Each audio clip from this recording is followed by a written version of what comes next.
4 రోజులుగా ఎడతెరపి లేకుండా కురుస్తున్న వర్షాలకు జంట జలాశయాలు నిండుకుండలా మారాయి. దీంతో గేట్లు ఎత్తడం, హుస్సేన్ సాగర్ నుంచి నీటిని వదలడంతో మూసీ మహా ఉగ్రరూపం దాల్చింది. ఇక మూసీ పరివాహక కాలనీలను ముంచెత్తు ఉధృతంగా ప్రవహిస్తూ ఉంది. మూసీ పరివాహక కాలనీలపై చాదర్ఘట్లోని ముషాసాగర్, అలాగే పాత మలక్పేటలోని శంకర్ నగర్ కాలనీలోకి నడుమలోతు వరద నీరు చేరడంతో ఇండ్లన్నీ జల దిగ్బంధంలో చిక్కుకుపోయాయి. ఇక పోలీసుల హెచ్చరికలతో స్థానికులు కట్టుబట్టలతో బయటపడ్డారు. కొందరు చిన్నారులు బిక్కుబిక్కుమంటూ పరిగెత్తారు. ఇప్పటికే పలు కుటుంబాలను పునరావాస కేంద్రాలకు తరలించారు. ఇక ఈ కాలనీలోని ప్రజలు ఎవరూ రాకుండా పోలీసులు బారికేడ్లను ఏర్పాటు చేశారు. పోలీసులు, సహాయ సిబ్బంది ముంపు బాధితులను సురక్షిత ప్రాంతాలకు తరలించిన పనిలో నిమగ్నమయ్యారు. లోతట్టు ప్రాంతాల్లో నివసిస్తున్న 1000 మందికి పైగా ప్రజలను తాత్కాలిక పునరావాస కేంద్రాలకు తరలించారు. క్షేత్రస్థాయిలో పరిస్థితిపై ఎప్పటికప్పుడు అధికారులతో సమీక్షిస్తున్నారు. శంకర్ నగర్ ఏరియాలోని షహజాదీ మసీద్ లో దాదాపు 500 మందికి పునరావాసాన్ని ఏర్పాటు చేశారు. 150 మందిని మలక్పేట సర్కిల్లోని ముసాస్ నగర్ లోని కమ్యూనిటీలో హాల్లో ఉంచారు. అలాగే అంబేద్కర్ నగర్, దుర్గానగర్ కు చెందిన 45 కుటుంబాలను లంక ప్రభుత్వ స్కూల్ కు తరలించారు. అలాగే 32 మందిని ఇక గోల్నకలోని కృష్ణనగర్ కమ్యూనిటీ హాల్ కు అధికారులు చేర్చారు. ఇక భూలక్ష్మి టెంపుల్ ఏరియాలోని మరో 55 మందిని జీహెచ్ఎంసీ కమ్యూనిటీ హాల్ కు తరలించారు.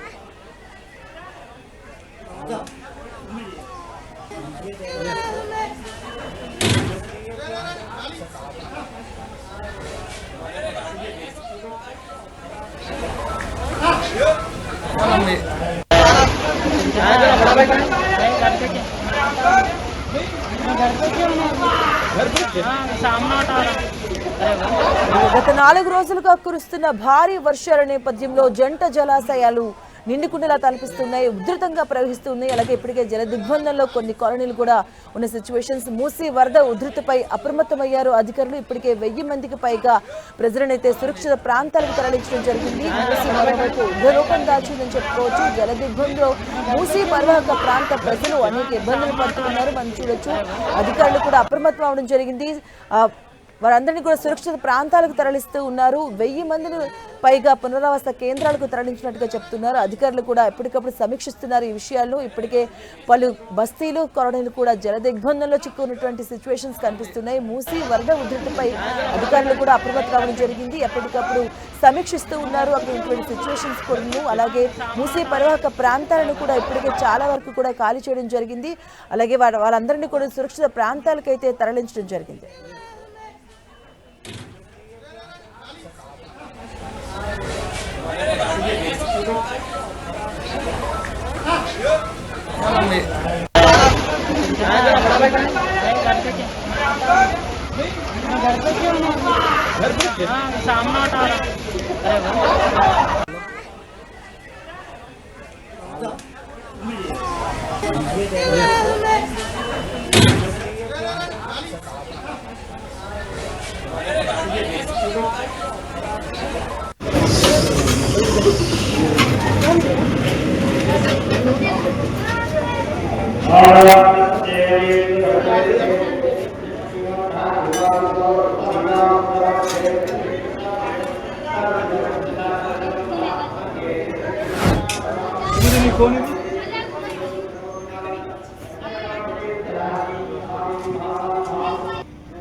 ఇక గత 4 రోజులుగా కురుస్తున్న భారీ వర్షాల నేపథ్యంలో మనం చూడొచ్చు. 2 జలాశయాలు కొన్ని ఉధృతంగా ప్రవహిస్తున్నాయి. దాని నేపథ్యంలో మనం చూడొచ్చు స్క్రీన్ పైన ఎక్కడెక్కడ ఏ రకమైన సిచ్యువేషన్స్ కూడా ఉన్నటువంటి పరిస్థితి మనం చూస్తున్నాం. ఒకవైపు ముషారాంబాగ్ బ్రిడ్జ్ కూడా ఉధృతంగా ఉంది అక్కడ. అలాగే చాదర్ఘట్లో ఉన్న సిచ్యువేషన్స్ను, అలాగే ప్రజలు కూడా సురక్షిత ప్రాంతాలకు తరలించడం జరిగింది. అధికారులు కట్టుబట్టలతో వారందరూ కూడా సురక్షిత ప్రాంతాలకు తరలించారు. పునరావాస కేంద్రాల వద్దకు చేరుకున్నారు. అలాగే మరోవైపు ఎంజీబీఎస్ లో ఇన్సైడ్ సిచ్యువేషన్స్ కూడా మనం చూడొచ్చు. అక్కడ ఉన్నటువంటి ప్రయాణికులను కూడా హైటెక్ సిబ్బంది కూడా రక్షించడం జరిగింది. అలాగే ఎంజీబీఎస్ అవుట్ సైడ్ లో ఉన్నటువంటి సిచ్యువేషన్ కూడా మనం చూడొచ్చు. భారీగా వరద నీరు ప్రవహిస్తున్నటువంటి సిచ్యువేషన్ నెలకొంది. సో ఈ నేపథ్యంలో ఇన్సైడ్ కూడా అంటే బస్ స్టాండ్ ఇన్సైడ్ లో కూడా భారీగా వరద నీరు ఏర్పడడంతో ప్రయాణికులు ఒక్కసారిగా ఉలిక్కిపడిన సిచ్యువేషన్స్ ఉన్నాయి. ఈ నేపథ్యంలోనే హైడ్రా కూడా అక్కడికి చేరుకొని వారిని రక్షించిన సిచ్యువేషన్స్ కనిపిస్తున్నాయి. భారీగా వరద రావడంతో ముషారంబాగ్ బ్రిడ్జ్ ని ఆనుకున్నటువంటి బస్తీలోకి వరద నీళ్లు వచ్చి చేరినటువంటి సిచ్యువేషన్స్ కనిపిస్తున్నాయి. కాలనీకి వచ్చింది నీరు, అలాగే ఇళ్లలోకి వెళ్లి దుస్తులు, ఆహార పదార్థాలు, అలాగే వస్తువులు కూడా తడిసిపోయిన సిచ్యువేషన్స్ ఉన్నాయి. మోకాల నుంచి నడుము వరకు కూడా మురుగునీరు కాలనీలను ముంచెత్తిందని చెప్పొచ్చు. అలాగే వరద నీటి ప్రవాహానికి ముషారంబాగ్ లో నిర్మాణంలో ఉన్న high level bridge centering rods కొట్టుకుపోయిన సిచ్యువేషన్స్ కనిపించాయి. అలాగే నిర్మాణంలో ఉన్న బ్రిడ్జ్ సెంటరింగ్ ఐరన్ రాడ్స్ వంగిపోవడంతో కొంతమేరకు బ్రిడ్జ్ కుంగిపోయిందని స్థానికులు చెబుతున్నారు. ఇక క్రమక్రమంగా నిర్మాణం కిందకి ఒరిగిపోతుందని అంటున్నారు. పాక్షికంగా నిర్మితమైనటువంటి ఈ హై లెవెల్ బ్రిడ్జ్ ప్రస్తుతం ప్రమాదకర పరిస్థితిలో ఉంది. అలాగే వరద తాకిడి తగ్గే కానీ ఎలాంటి చర్యలు చేపట్టలేమని పరిస్థితి ఉన్నటువంటి సిచ్యువేషన్స్ కనిపిస్తున్నాయి. అలాగే మరోపక్క చాదర్ఘట్ నిన్న బ్రిడ్జ్ మీద నుంచి కూడా వరద నీరు ఉప్పొంగి ప్రవహించడంతో ఆ మార్గం మీదుగా రాకపోకలు నిలిచిపోయిన పరిస్థితి. అలాగే దీంతో కోటి నుంచి వచ్చే వాహనాలను చాదర్ఘట్ పెద్ద బ్రిడ్జ్ మీదుగా ఎంజీబీఎస్ నుంచి చాదర్ఘట్ దిల్సుఖ్ నగర్ వైపు వచ్చే వాహనాలను శివాజీ బ్రిడ్జ్ ఎంజీబీఎస్ వెనుక వైపు నుంచి దారి మళ్లించారు. అలాగే నిన్న రాత్రి వరకు పాత బస్తీలోని బార్కస్లోని అత్యధికంగా 6 సెంటీమీటర్లు, చాంద్రాయగుట్టలోని 5.70 సెంటీమీటర్లు, పూల్ బాగ్లో 5.13 సెంటీమీటర్లు, కంచన్ బాగ్లో 4.45 సెంటీమీటర్లు, బండ్లగూడ ఖాలేందర్ నగర్లోని 4.20 సెంటీమీటర్లు, అలాగే డబీర్పురాలోని 3.58 సెంటీమీటర్లు, రాజేంద్ర నగర్లో 3.45 సెంటీమీటర్ల చొప్పున వర్షపాతం నమోదైనట్లుగా వాతావరణ కేంద్రం తెలియజేసింది. ఇక బంగాళాఖాతంలో ఏర్పడిన తీవ్ర అల్పపీడనం వాయుగుండంగా మారడంతో మరో 2 రోజులు గ్రేటర్లోని పలు చోట్ల మోస్తరు నుంచి భారీ వర్షాలు కురిసే అవకాశాలున్నట్లుగా హైదరాబాద్ వాతావరణ కేంద్రం హెచ్చరించింది. దీంతో గ్రేటర్కు ఎల్లో అలర్ట్ జారీ చేశారు.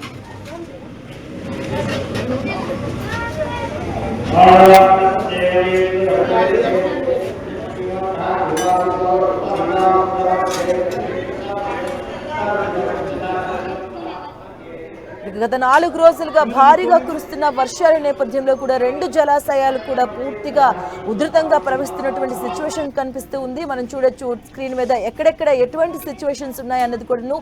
కొన్ని మూసే పరివాహక ప్రాంతాలు పూర్తిగా జలదిగ్బంధంలో ఉన్నటువంటి సిచ్యువేషన్స్ ఉన్నాయి.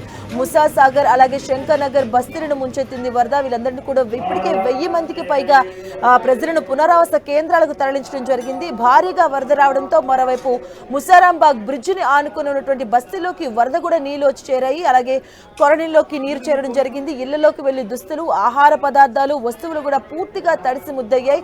మోకాల నుంచి నడుము వరకు కూడా మురికి నీరు కూడా ప్రవహిస్తున్నటువంటి సిచ్యువేషన్స్ ఉన్నాయి. అలాగే వరద నీటి ప్రవాహానికి ముషారాంబాగ్ లో నిర్మాణంలో ఉన్నటువంటి హై లెవెల్ బ్రిడ్జ్ కూడా రాడ్స్ కొట్టుకుపోయాయి. సో నిర్మాణంలో ఉన్న బ్రిడ్జ్ సెంటరింగ్ ఐరన్ రాడ్స్ వంగిపోవడంతో కొంతమేరకు బ్రిడ్జ్ కుంగిపోయిందని కూడా స్థానికులు చెబుతూ ఉన్నారు.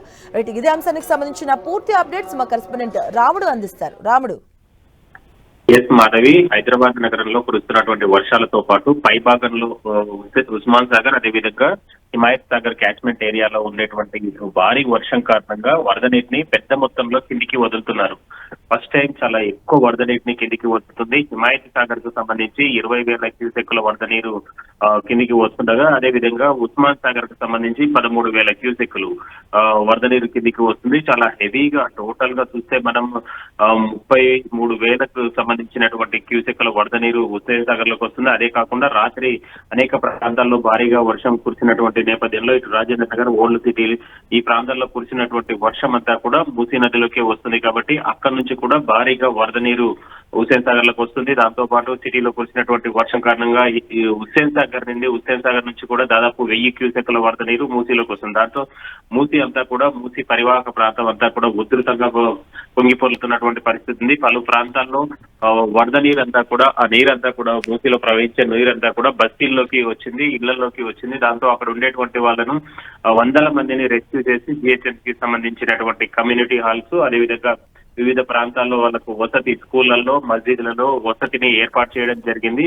ప్రధానంగా శంకర్ నగర్ ప్రాంతానికి సంబంధించి దాదాపు 450 నుంచి 500 మందిని రెస్క్యూ చేసి పక్కనే ఉండేటువంటి మస్జిద్ లో వాళ్ళకి ఆశ్రయం కల్పించారు. అంతేకాకుండా ఇక మూసానగర్ కు సంబంధించినటువంటి దాంట్లో కూడా 2 కమ్యూనిటీ హాళ్లలో దాదాపు 150 మందిని అక్కడ ఆశ్రయం కల్పించడం జరిగింది. ఇక దుర్గానగర్ కు సంబంధించి 45 ఫ్యామిలీస్ ని అక్కడ నుంచి షిఫ్ట్ చేసి లంకా గవర్నమెంట్ హై స్కూల్లో వాళ్ళకి ఏర్పాట్లు చేయడం జరిగింది. దాంతో పాటు ఇంకొక 20 మందిని ఆ పక్కనే ఉండేటువంటి మరొక స్కూల్ ఇదే దుర్గానగర్ లో వాళ్ళను ఏర్పాటు చేయడం జరిగింది. ఇక గోల్నాక ప్రాంతంలో ఉండేటువంటి 32 మందిని కృష్ణానగర్ ప్రాంతానికి సంబంధించినటువంటి 32 మందిని ఆ పక్కనే ఉండేటువంటి కమ్యూనిటీ హాల్ కు పంపించడం జరిగింది. వాళ్ళతో పాటు భూలక్ష్మి టెంపుల్ పక్కన గోడెక్క కబర్ ఉంటుంది, అక్కడ ఒక 55 మందిని అక్కడ షిఫ్ట్ చేసి వాళ్ళకు కూడా కమ్యూనిటీ హాల్ లో అవసరమైనటువంటి ఏర్పాట్లు భోజనం అన్ని కూడా జిహెచ్ఎంసీ వైపు నుంచి వాళ్ళు ఏర్పాట్లు చేయడం జరిగింది. మనం చూస్తే భారీగా వరద వస్తున్నటువంటి నేపథ్యంలో కింది స్థాయిలో ఉండేటువంటి రెవెన్యూ అదేవిధంగా మున్సిపల్ అధికారులు పోలీస్ సిబ్బందితో కలిసి అవసరమైనటువంటి చర్యలు తీసుకున్నారు. ఈ వరద ఇంకా భారీగా పెరిగేటువంటి అవకాశం ఉంది. భారీగా వస్తున్నటువంటి వరద కారణంగా పలు ప్రాంతాల్లో మూసిపై రాకపోకలు నిలిచిపోయినటువంటి పరిస్థితులు. ముసారాంబాగ్ అదేవిధంగా చాదర్ఘట్ ప్రాంతంతో పాటు ఇటు జియాగూడ వెళ్లేటువంటి రోడ్డు, దాంతో పాటు మనం ఔటర్ రింగ్ రోడ్డు పక్కన ఉండేటువంటి సర్వీస్ రోడ్డు, దాంతో పాటు మంచిరేవుల సర్వీస్ రోడ్డు, ఇవన్నీ కూడా రాకపోకలు అయితే నిలిచిపోయినటువంటి పరిస్థితి ఉంది. మధు రాముడు, యాక్చువల్ గా మన హైదరాబాద్ లో చూసుకుంటే గ్రేటర్ హైదరాబాద్ లో 1-2 గంటలు వర్షం పడితేనే పూర్తిగా నదులు చెరువులను తలపిస్తాయి రోడ్లన్నీ కూడా. సో మరోవైపు వాతావరణ శాఖ కూడా హెచ్చరికలు జారీ చేస్తుంది, ఎల్లో అలర్ట్ కూడా జారీ చేసింది, ఇంకో 2 రోజులు వర్షాలు ఉండే అవకాశం. సో అధికారులు ఎలా అప్రమత్తం అవుతున్నారు? ఈ అంశానికి సంబంధించి భారీ వర్షాల నేపథ్యంలో ఇప్పటికే హైదరాబాద్ నగరంలో ఇటు ప్రభుత్వము అదేవిధంగా జిహెచ్ఎంసీ హైడ్రా ఏర్పాటు చేసినటువంటి ప్రోగ్రామ్స్ అన్ని కూడా క్యాన్సిల్ అయ్యాయి వర్షం కారణంగా. ఆ నేపథ్యంలోనే మరింత అలర్ట్ గా అధికారులు ఉన్నారు. ఇటు హైడ్రాకు సంబంధించినటువంటి సిబ్బంది ఎప్పటికప్పుడు 24 గంటల పాటు ఎలాంటి ఇబ్బంది లేకుండా పనిచేసేలా అవసరమైనటువంటి చర్యలను ఉన్నతాధికారులు తీసుకుంటున్నారు. అదేవిధంగా GHMC control room, HYDRAA control room నుంచి ఉన్నతాధికారులు ఎప్పటికప్పుడు పరిస్థితులను పర్యవేక్షిస్తూ ఏ ప్రాంతం నుంచి ఫిర్యాదులు వస్తున్నాయి, వాటిని ఏ విధంగా కంప్లీట్ చేయాలి, ఇతర విభాగాలతో ఉండేటువంటి కోఆర్డినేషన్ తో పాటు ఏ విధంగా వాటిని కూడా క్లియర్ చేయాలనేటువంటి అంశంలో ప్రత్యేక శ్రద్ధ పెట్టారు. ఇప్పుడు చూస్తే మనం మూసి ఉధృతంగా పారుతున్నటువంటి ఈ తరుణంలో ఆ భాగంలో పనిచేసేటువంటి అంటే ఆయా ప్రాంతాల్లో పనిచేసేటువంటి జిహెచ్ఎంసీ, హైడ్రా అదేవిధంగా విద్యుత్ శాఖ విభాగంతో పాటు పోలీసులు, ట్రాఫిక్ పోలీసులు అందరూ కూడా సంయుక్తంగా వెళ్తున్నారు. ఎక్కడ గేట్లు అంటే ఎక్కడ రోడ్డు క్లోజ్ చేస్తే ఇంకొక ట్రాఫిక్ మార్గాన్ని ఎట్లా చూపించాలి, అదేవిధంగా ఎక్కడైనా వరద నీరు ఎక్కువగా నిలిచిపోతే ఆ ప్రాంతంలో దాన్ని తొలగించేందుకోసం హైడ్రా సిబ్బంది ఎలాంటి పని చేయాలి, ఇలాంటి అంశాలన్నింటినీ కూడా కోఆర్డినేషన్ తో వాళ్ళు ముందుకెళ్తున్నటువంటి పరిస్థితి ఉంది. కొన్ని ప్రాంతాల్లో రోడ్లను పూర్తిగా క్లోజ్ చేశారు కాబట్టి ప్రత్యామ్నాయ మార్గాలను జిహెచ్ఎంసీ అదేవిధంగా ట్రాఫిక్ పోలీస్ సంయుక్తంగా ఆ పనులు చేస్తుండగా ఎక్కడైనా రోడ్లపైన వరద నీరు భారీగా నిలిచిపోతే వెంటనే తొలగించేందుకోసం హైడ్రాకు సంబంధించినటువంటి మాన్సూన్ ఎమర్జెన్సీ బృందాలతో ట్రాఫిక్ అదేవిధంగా జిహెచ్ఎంసీ విభాగాలు కోఆర్డినేట్ చేస్తూ ముందుకు వెళ్తున్నాయి. ఉన్నతాధికారులు అయితే ఎప్పటికప్పుడు అలర్ట్ గా ఉన్నామని ప్రకటనలు జారీ చేస్తున్నారు. రాత్రి మూసీ నదికి సంబంధించినటువంటి ఈ వరదల కారణంగా వివిధ ప్రాంతాల్లో జిహెచ్ఎంసీ ఉన్నతాధికారులు అదేవిధంగా ఇతర విభాగాలకు సంబంధించినటువంటి వాళ్ళు హైడ్రా సిబ్బంది ఎప్పటికప్పుడు పనులు చేస్తూ ఎవరికి ఇబ్బందులు రాకుండా అయితే చూశారు. కానీ మూసి చాలా ఉధృతంగా పారుతున్నటువంటి నేపథ్యంలో చుట్టుపక్కల ఉండేటువంటి పబ్లిక్ కూడా కొంత జాగ్రత్తగా వ్యవహరించాల్సినటువంటి అవసరం ఉందని అధికారులు సూచిస్తున్నారు. రాముడు, అంటే కొన్ని వేల మంది ఐటీ సెక్టర్ కి సంబంధించి కంపెనీస్ కి ఎలాంటి సూచనలు చేస్తున్నారు? కొన్ని వేల మంది డైలీ బేసిస్ లో అంటే ప్రయాణాలు సాగిస్తూ ఉంటారు. చాలా చోట్ల మ్యాన్ హోల్స్ కావచ్చు, రోడ్లు కావచ్చు ప్రమాదకర స్థితిలో ఉన్నాయి. సో అక్కడ ప్రజలను ఎలా సమన్వయం చేసుకుంటున్నారు? ఈ ప్రాంతానికి సంబంధించి ప్రతిరోజు లక్షల సంఖ్యలో పబ్లిక్ వచ్చి వెళ్తుంటారు. అది కూడా రాత్రి సమయాల్లో అంటే రాత్రి 10 గంటలకు షిఫ్ట్ చేంజ్ అయ్యేటువంటి పరిస్థితులు ఉన్నటువంటి సందర్భాల్లో కూడా చాలా మంది ఆఫీసుల నుంచి ఇళ్ల నుంచి ఆఫీసులకు వెళ్లేటువంటి వాళ్ళు ఉంటారు. కాబట్టి వాళ్ళందరినీ కూడా జాగ్రత్తగా ఆ మార్గాల్లో అవసరమైనటువంటి చర్యలు తీసుకున్నారు. ప్రధానంగా ఎక్కువగా వరద ఉండి ఎక్కువగా రోడ్ల పైన వరద ఉండి నీళ్లు ఉండేటువంటి ప్రాంతాల్లో ట్రాఫిక్ సిబ్బంది అక్కడ ట్రాఫిక్ మళ్లింపు చర్యలు చేపట్టారు. అదేవిధంగా ఆయా ప్రాంతాల్లో ఉండేటువంటి వరద నీటిని పంపించేందుకోసం హైడ్రాకు సంబంధించినటువంటి ఎమర్జెన్సీ బృందాలు ప్రత్యేకంగా చర్యలు తీసుకుంటున్నాయి. వాళ్ళతో ఉన్నటువంటి భారీ ఇంజన్లు లేదంటే మోటార్లతో ఆ వాటర్ అంతా కూడా తోడి నాలాలోకి పంపించేటువంటి ప్రయత్నం చేస్తున్నారు. అదేవిధంగా ఎక్కువగా మ్యాన్ హోల్స్ ఓపెన్ చేసి ఆ వాటర్ ను క్లీన్ చేస్తారు కాబట్టి వాళ్ళు అక్కడే ఉండి ఆ మ్యాన్ హోల్ మొత్తం క్లియర్ అయ్యేంత వరకు అక్కడ ఉండేటువంటి ఫ్లడ్ వాటర్ అంతా కూడా వెళ్ళిపోయేంత వరకు అక్కడే ఉండి ఆ తర్వాత ఆ మ్యాన్ హోల్ ను క్లోజ్ చేసి వెళ్లిపోయేందుకు అవసరమైనటువంటి చర్యలను అయితే హైడ్రా అధికారులు క్షేత్రస్థాయిలో ఉండేటువంటి సిబ్బందికి ఆదేశాలు జారీ చేయడం జరిగింది. వాళ్ళతో పాటు జిహెచ్ఎంసీ కి సంబంధించినటువంటి డిప్యూటీ కమిషనర్ కానీ జోనల్ కమిషనర్ కానీ క్షేత్రస్థాయిలో ఇబ్బందులను పర్యవేక్షిస్తున్నారు. అంతేకాకుండా జిహెచ్ఎంసీకి కంప్లైంట్స్ వస్తే ఇమీడియట్ గా అంటే 3-4 విభాగాల ద్వారా అంటే ఫోన్ ద్వారా కానీ ట్విట్టర్ ద్వారా కానీ మెయిల్ ద్వారా కానీ ఈ విధంగా కంప్లైంట్స్ వచ్చినప్పుడు ఇమ్మీడియట్లీ గా ఆ ప్రాంతాలలో ఉండేటువంటి హైడ్రా సిబ్బందికి ఆ వివరాలు తెలియజేయడం, అదేవిధంగా ట్రాఫిక్ వారికి ఆ వివరాలు తెలియజేసి అవసరమైనటువంటి చర్యలను జిహెచ్ఎంసీ కంట్రోల్ రూమ్ నుంచి తీసుకుంటున్నారు. రైట్, థ్యాంక్ యూ రాముడు.